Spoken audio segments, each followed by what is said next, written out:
Assalamualaikum warahmatullahi wabarakatuh. Perkenalkan, kami dari kelompok 11 ingin mempresentasikan materi tentang kenampakan bumi.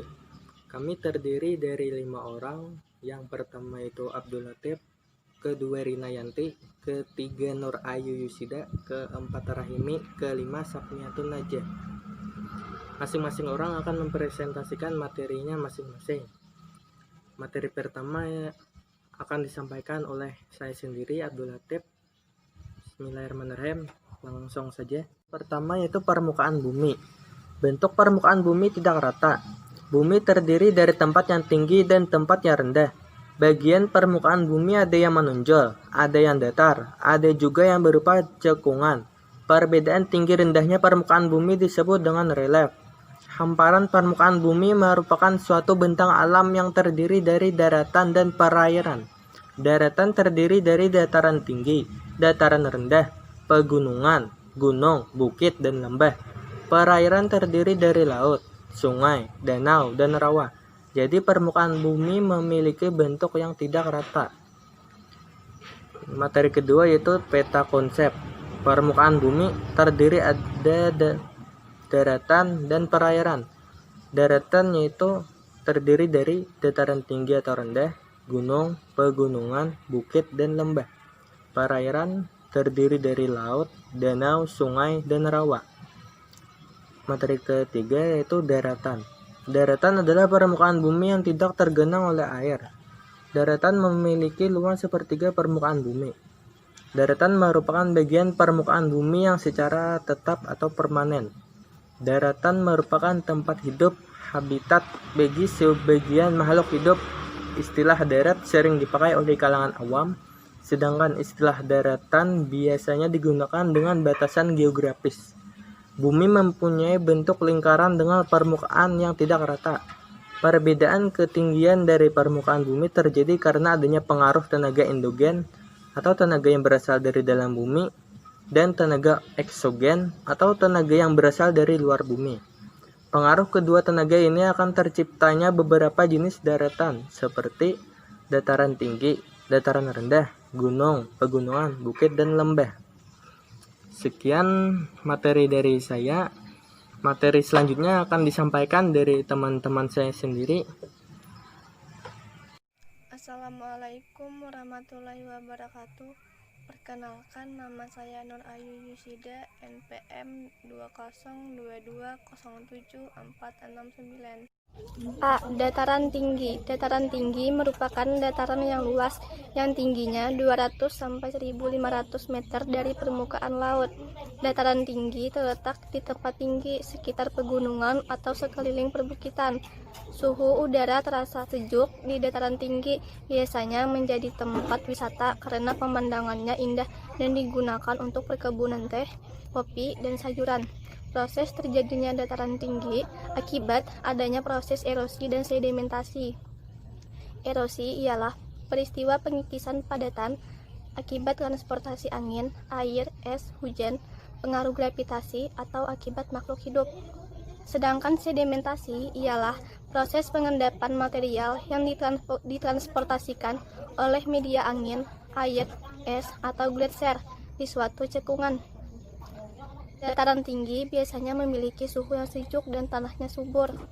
B. Dataran rendah.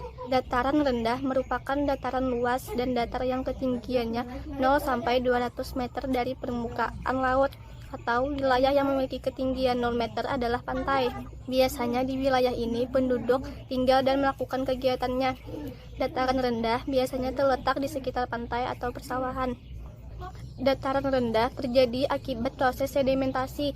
Di Indonesia, dataran rendah umumnya hasil sedimentasi sungai. Dataran rendah ini disebut dataran aluvial. Dataran aluvial biasanya berhadapan dengan pantai landai laut dangkal. Dataran ini biasanya tanahnya subur, sehingga penduduknya lebih padat bila dibandingkan dengan daerah pegunungan. C. Gunung. Gunung adalah sebuah bentuk tanah yang menonjol di atas wilayah sekitarnya.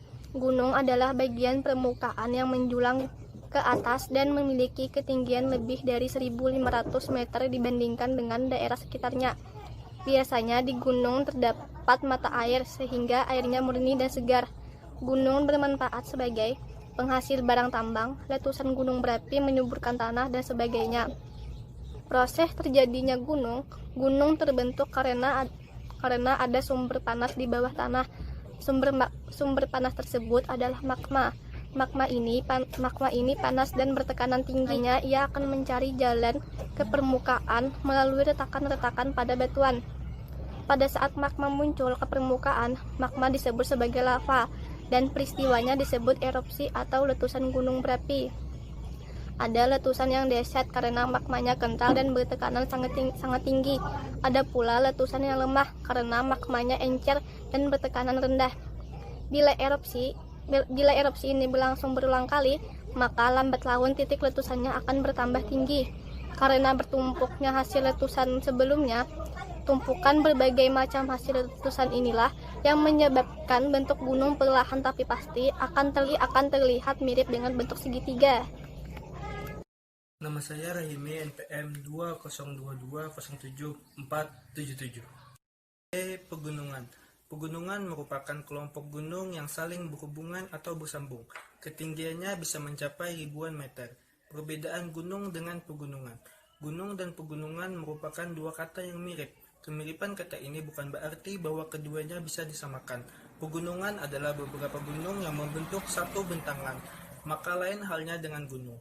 Gunung merupakan sebuah tonjolan atau bentuk permukaan bumi yang lebih tinggi dari yang ada di sekitarnya. Terbentuknya pegunungan. Pegunungan merupakan salah satu jenis dari bentang alam yang terdapat di muka bumi. Terbentuknya pegunungan melalui proses gesekan lempeng tektonik, yakni gesekan dari dalam bumi yang menyebabkan naik atau turunnya permukaan bumi.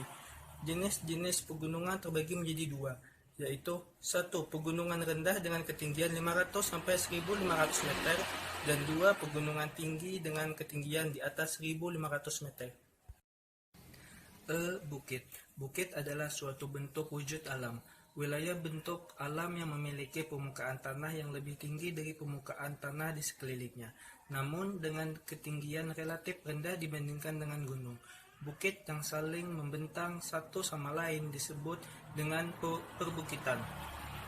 Bukit mempunyai ketinggian antara 200 sampai 500 meter di atas permukaan laut. Terbentuknya bukit. Bukit dapat terbentuk akibat aktivitas tektonik dari lempeng bumi. Ketika dua lempeng bergesekan di dekat permukaan, kedua lempeng tersebut mengalami lipatan sehingga menimbulkan naiknya permukaan tanah. Kenaikan ini membuat terbentuknya bukit. Manfaat bukit. Kawasan perbukitan banyak yang dimanfaatkan oleh manusia sebagai tempat bercocok tanam, terutama tanaman sayur dan buah-buahan. Perbukitan mempunyai pemandangan yang indah dan udara yang bersih serta sejuk sehingga banyak perbukitan yang dimanfaatkan sebagai objek wisata. Ciri-ciri bukit. 1. Lebih tinggi dari lahan di sekitarnya. 2. Tidak setinggi gunung. 3. Suhu lebih dingin dari sekitarnya. 4. Puncak bukit tidak lancip seperti pada gunung. Lembah. Lembah adalah tanah rendah yang terletak di kaki gunung atau sepanjang sungai. Lembah juga dikenal sebagai wilayah bentang alam yang dikelilingi oleh pegunungan atau perbukitan yang luasnya mulai dari beberapa kilometer persegi sampai ribuan kilometer persegi. Terbentuknya lembah. Lembah dapat terbentuk dari beberapa proses, yaitu dari air dan es yang mengikis pegunungan. Lembah memiliki dua jenis, yaitu yang pertama yang bentuknya U dan yang kedua bentuknya V. Manfaat lembah. Sejak awal perkembangan manusia, lembah telah menjadi tempat yang paling penting bagi manusia karena keberadaannya yang dekat dengan sungai. Sungai memungkinkan pergerakan yang lebih mudah dan juga menyediakan sumber daya seperti air, tanah yang baik, dan makanan seperti ikan. Lembah-lembah itu juga membantu karena dinding lembah sering menghalangi angin dan cuaca buruk lainnya jika pola pemukiman diposisikan dengan benar. Perkenalkan, nama saya Rina Yanti, NPM 202207480. Perairan. Perairan adalah suatu kumpulan massa air pada suatu wilayah tertentu, baik yang bersifat dinamis, bergerak atau mengalir seperti laut dan sungai, maupun statis atau tergenang seperti danau. Selain terdiri atas daratan, permukaan bumi juga terdiri atas perairan. Perairan terbentuk dari air hujan yang meresap melalui pori-pori tanah atau retakan lapisan tanah dan terjadi karena air mengalir mengikuti retakan-retakan atau pepatahan-pepatahan yang ada di permukaan bumi. Perairan terdiri atas laut, sungai, danau, dan rawa. Laut adalah sekumpulan air yang sangat luas di permukaan bumi, memisahkan atau menghubungkan benua atau pulau dengan benua atau pulau lainnya. Lautan di Indonesia memiliki luas 2,5 kali luas daratannya. Laut yang sangat luas dan dalam disebut juga dengan samudra. Ada yang dangkal dan ada yang dalam. Laut merupakan kumpulan air asin dalam jumlah yang sangat banyak. Manfaat laut sebagai tempat wisata, penghasil ikan, tempat bekerja nelayan, dan sebagainya. Sungai adalah aliran air yang memanjang dan dialiri air secara terus-menerus. Air sungai berasal dari hulu, yaitu gunung atau daratan tinggi, dan menuju ke hilir, yaitu daratan rendah, lalu berakhir ke lautan. Sungai bermanfaat sebagai mengaliri sawah, menghasilkan ikan, sarana transportasi air, dan sebagainya. Air sungai juga yang terletak di bawah tanah disebut sebagai underground river atau sungai yang ada di dalam gua. Assalamualaikum warahmatullahi wabarakatuh. Perkenalkan, nama saya Sapmiatun Najah, NPM 202070483. Yang C, danau. Danau adalah tubuh perairan yang dikelilingi daratan dan terletak di daerah cekungan yang tergenang air. Danau memiliki kedalaman yang dangkal. Danau ada dua, yaitu danau alami dan danau buatan atau waduk. Airnya berasal dari berbagai sumber seperti mata air, air sungai, dan air hujan. Walaupun air yang berada di dalam danau bisa terbentuk air tawar atau air asin, tapi mayoritas danau yang terdapat di dunia berupa air tawar. Jenis-jenis danau bersumber pada metode terbentuknya. Yang pertama yaitu danau tektonik, yang kedua danau vulkanik, yang ketiga danau kars, yang keempat danau bendungan alami, yang kelima danau glasial, yang keenam danau tektovulkanik, yang ketujuh danau manusia buatan. Fungsi atau manfaat danau yang pertama yaitu untuk irigasi dan pengairan. Untuk irigasi seperti mudah untuk area pertanian, serta perkebunan untuk persoalan perairan kala musim kemarau tiba. Dikarenakan pada musim kemarau curah hujan sangat rendah, maka oleh karena ada danau dapat mendukung banyak petani untuk mengairi area pertanian serta perkebunannya. Yang kedua yaitu sebagai pembangkit tenaga listrik, tenaga air atau PLTA dapat berguna untuk membuatkan listrik serta disalurkan ke beberapa daerah yang masih tetap sukar untuk memperoleh listrik. Yang ketiga yaitu sebagai tempat hiburan dan rekreasi. Danau lantas dapat dijadikan sebagai media hiburan dan rekreasi keluarga atau bersama kawan-kawan. Kebanyakan sediakan kapal-kapalan yang dapat dimanfaatkan banyak pengunjung untuk bermain. Bahkan juga terdapat banyak danau yang disediakan ruangan untuk berenang, memancing, dan berselancar.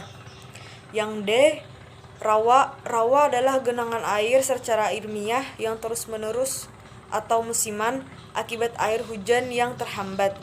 Rawa merupakan dataran rendah dan digenangi oleh air, biasanya terdapat pada sekitar sungai atau muara sungai yang cukup besar, dan rawa-rawa banyak mengandung tumbuhan air. Rawa adalah dataran bertanah basah yang selalu digenangi air secara alami. Genangan itu disebabkan oleh sistem drainase atau pelepasan air yang sangat buruk dan letaknya lebih rendah dari daerah di sekelilingnya. Rawa biasanya di sekitar sungai atau muara yang airnya cukup besar. Beberapa ciri-ciri rawa, yang pertama yaitu 1. Warna air cenderung keruh bahkan terkadang merah. Yang kedua, pada umumnya terdapat di cekungan dengan topografi sekitar relatif datar.